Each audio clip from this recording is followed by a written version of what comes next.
we're seeing beauty being redefined all over the world, and I think it's because people are essentially becoming the media. So beauty is becoming more inclusive, it's really becoming democratized. What we're seeing is that black beauty specifically is becoming a major trend, and it's always been around. I mean, it's been around since the 60s as a cultural movement. And we're likely to see it become even more popular because Africa is becoming a key player in global pop culture. So like I said, it's by no means new. It is a cultural movement that started way back in the 60s, and it really is a protest against white European beauty that you see everywhere. There's a wonderful local example of it. It's a company called Mampi Mampi, and they make what can best be described as the black Barbie doll. And really the idea behind the company is for young black children or girls to play with these dolls and realize through doing that that they are in fact beautiful. What I love about this example is that I think for marketers specifically, or any communication professional, I think that we often forget that we're massively responsible for how people view the world and their values and beliefs, and especially younger consumers. So I just love being reminded how we should be more responsible and care a bit more.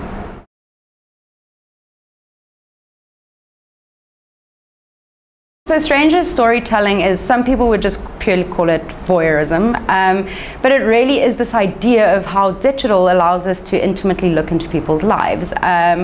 So I think we've always been fascinated by strangers. That's just a human truth that will always exist. But digital allows us to intimately look at people's lives and remain anonymous, which is awesome, and I love it as well too. A good example that everyone knows is Humans of New York, where you meet these people on Facebook and you learn about their deepest, darkest secrets and desires.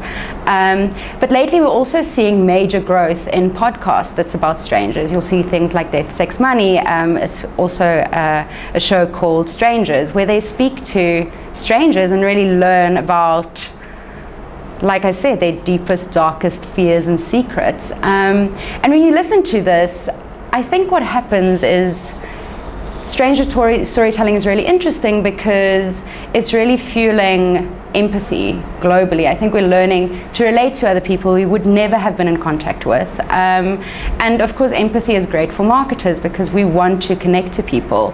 So it really is a great way, I think, to learn about the people around us and to just do consumer research without calling it research. So yeah, I think right now the world can do with a bit more empathy and learning about strangers.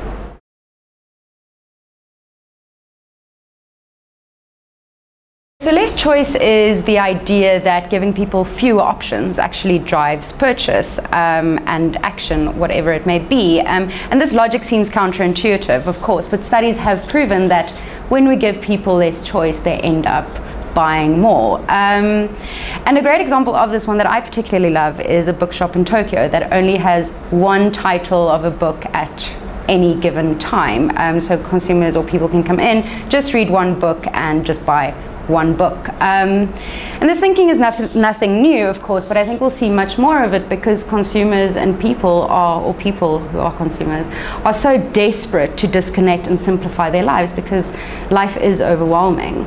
So for marketers, I think we should always ask ourselves, how do we make it easier for people to pick up our brands, to pick up our products, and even just the way we communicate, how do we simplify it? How do we give them less options, less buttons to click on?